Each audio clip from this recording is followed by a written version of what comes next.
Good morning, student.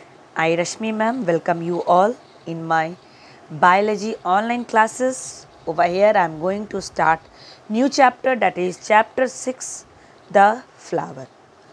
What is flower? The flower, in this chapter we are going to read about the flower. हम लोगों ने बचपन से देखा है और फूल की तरफ अट्रैक्ट होना हम लोग बहुत आसानी से हो जाते हैं। क्यों होते हैं किसी भी फ्लावर की ओर अट्रैक्ट होने के पीछे का रीज़न क्या है? उसकी खुशबू और उसके रंग बिरंगी पंखुड़ियाँ। इन्हीं की वजह से हम उन फ्लावर्स के पीछे आसानी से अट्रैक्ट हो जाते हैं। तो हम लोग जानते हैं कि जो फ्लावर है वो बहुत ही important part of the plant होता है और इसी फ्लावर की वजह से उसका रिप्रोडक्शन होता है। इसी फ्लावर की वजह से source of food living organism के पास जाती है और इस फ्लावर की वजह से कोई भी प्लांट अपने आप में बहुत सुंदर दिखता है। तो इस चैप्टर में the importance of the flower, the structure and related the function, उसका complete, incomplete, essential, non essential, each and everything we are going to study about the whole and in a very broad manner what is the flower. From the beginning of the class 6, when you have started to understand the science or the biology, from that time you are reading about the flower. So the flower is the most important function of any living organism for the survival of the species. Reproduction. In flowering plants this function is performed by the flower. और flowering plants में ये जो function है वो किसके through होता है? Flowers के ही through. That is why flowering plants are also known as angiosperm plant, because they contain a very good and a very beautiful flower which is being angiosperm, which contains a very good beautiful flowers containing through which the reproduction happens. That's why the flowering plants are also known as angiosperm, and in flowering plants the flower performed various functions. The flower is usually the most beautiful and conspicuous part of a plant. जो flower है वो बहुत ही useful, most beautiful और conspicuous means what? A very vital important role play करने वाला part, जिसके through whole plant का वॉट डिपेंड करता है, यानी कि उनका ग्रोथ और उनका रिप्रोडक्शन, यानी कि एक स्पीसीज़ का क्वांटिटी और क्वालिटी दोनों में बढ़ना इसी फ्लावर के ऊपर डिपेंड करता है. Now flower is a specialized short in which the leaves are modified into floral structures. Now structure of a bisexual flower. Bisexual और यूनिसेक्सुअल दो टाइप्स के फ्लावर होते हैं. बाइसेक्सुअल यानी कि जहाँ पे हमें मेल रिप्रोडक्टिव पार्ट और फीमेल रिप्रोडक्टिव पार्ट दोनों मिलता है, और यूनिसेक्सुअल जहाँ सिर्फ उस फ्लावर में एक ही रिप्रोडक्टिव पार्ट पाया जाता है. So flowers are the reproductive part of a plant. They are not only involved in reproduction but are also a source of food for other living organisms. They are a rich source of nectar. जो flowers हैं वो क्या है? Reproductive part of a plant है. They are not only involved in reproduction. सिर्फ वो in reproduction में involved नहीं होते हैं, बल्कि वो ऐसे source हैं किस चीज़ के? Food के, for all other living organisms, and they are also rich source of nectar.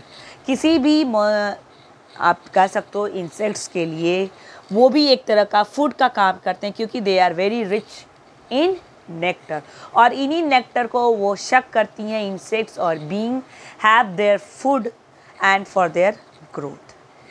ना flowers can be either be complete और इनकम्प्लीट. फ्लावर्स क्या होते हैं? दो तरह के होते हैं, एक कंप्लीट होता है और एक इनकम्प्लीट होता है. तो कंप्लीट फ्लावर वैसे होते हैं जहां हमें फ्लावर्स के 4 पार्ट्स या 4 वॉल्स कह सकते हो मिलते हैं, यानी कि a complete flower is one that consist of sepals, petals, stamens and pistols. यानी कि एक कंप्लीट फ्लावर वो होता है जहाँ पे हमें किसी भी प्लांट के प्लांट के फ्लावर के चारों वॉल्स यानी 4 वॉल्स या 4 पार्ट्स मिलते हैं, that is sepals, petals, stamens and pistols. On the contrary N incomplete flower is that lakhs one और मोर ऑफ दीज स्ट्रक्चर्स. और इनकम्प्लीट फ्लावर वो होता है जहाँ इन 4 वॉल्स में से या 1 या 2 या 3 भी कभी कभी मिसिंग होते हैं, that is called incomplete flower. यानी वो इनकम्प्लीट फ्लावर यहाँ या तो वहाँ पे हमें सिर्फ कार्पल्स मिलेंगे या सेपल्स मिलेंगे या पेटल्स मिलेंगे, या सिर्फ सेपल्स और पेटल्स मिलेंगे, स्टेमन और पिस्टल नहीं होंगे, या सिर्फ स्टेमन्स मिलेंगे, सेपल, पेटल्स, पिस्टल. तो कोई ना कोई ऐसा पार्ट होता है जो मिसिंग होता है, that is why it is called incomplete flower. ना ये कंप्लीट फ्लावर जो होते हैं वो 2 डिफरेंट पार्ट्स में कंसिस्ट होते हैं. एक होता है आपका वेजिटेटिव पार्ट और दूसरा होता है रिप्रोडक्टिव पार्ट. एक क्या होता है वेजिटेटिव पार्ट और दूसरा होता है रिप्रोडक्टिव पार्ट. यानी कि इस कंप्लीट फ्लावर में हमें सेपल्स भी मिलते हैं, पेटल्स भी मिलते हैं, स्टेमन्स भी मिलते हैं और पिस्टल भी मिलते हैं. तो that is the complete flower having vegetative part also and the reproductive part. बचपन से ही नहीं कह सकते, from the class 6 we are start learning about. First of all there is the stalk which supports the flower. Some flowers may be without stalk.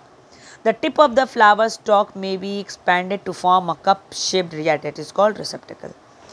अब कह सकते हैं हम, मान लो गुलाब का कोई भी फूल एक तोड़ती हो पौधे से, तो उस पौधे से जो वो फूल जुड़ा रहता है, फूल जिस पौधे से जिस ब्रांच से वो जुड़ा रहता है, that is called the stock.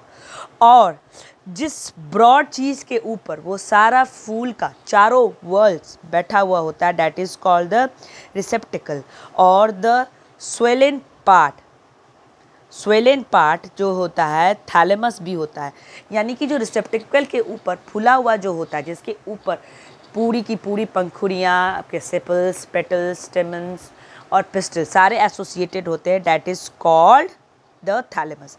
तो पहला ये 3 चीज़ होता है शुरुआत का, जिसमें फ्लावर जो होते हैं पहले एक अटैच होता है किससे, स्टॉक से, यानी कि एक छोटी टहनी से. दूसरा होता है रिसेप्टिकल जहाँ पे वो सारे फूल जुड़े हुए होते हैं. और जो स्वेलन पार्ट होता है that is called the thalamus. तो इन सब के बारे में तो फ्रॉम द बिगिनिंग हम लोग को पता है, लेकिन जो थोड़ा मोड़ा हम लोग पढ़ना है वो हमें पढ़ना है first wall, second wall, third wall and the fourth wall. So the first wall यानी कि पहला green sepals collectively called calyx. तो कैलिक्स भी इसका अनदर नेम है किसका, सेपल्स का. और ये सेपल्स क्या होते हैं, ग्रीन पार्ट.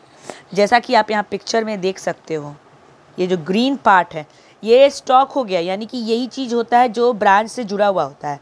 ये रिसेप्टिकल हो गया, यानी कि कौन सा एरिया जहाँ पे ये सारे चीज़ एक्सपैंड हो रहे हैं, आपका सेपल्स, पेटल्स. और इसी को ऊपर में जो ये स्वेलन पार्ट होता है that is called the thalamus. तो ये जो ग्रीन पार्ट है that is called the green sepals, और इसका अनदर नेम क्या है, कैलिक्स. सेकेंड वॉल क्या है, आपके ये ब्राइट कलर्ड के पेटल्स, जिसका अनदर नेम क्या है, कोरोला. अनदर नेम क्या है, कोरोला. तो ये जो लार्ज ब्राइटली कलर्ड पेटल्स होते हैं इसका अनदर नेम है हमारा कोरोला. और ये जो पेटल्स होते हैं ये अपनी कलर के ही वजह से किसी भी इंसेक्ट्स को अपनी ओर अट्रैक्ट करते हैं. सिर्फ और सिर्फ अपने कलर की वजह से ये क्या करते हैं, इंसेक्ट्स को अट्रैक्ट करते हैं और अपने नेक्टर को सक करवाते हैं. Next is your third whorl, that is the male part और symbol for the male. long thread like processes somewhat projecting out and each usually ending. तो इस तरह से हमने थर्ड वॉल तक अपना कंप्लीट कर लिया है.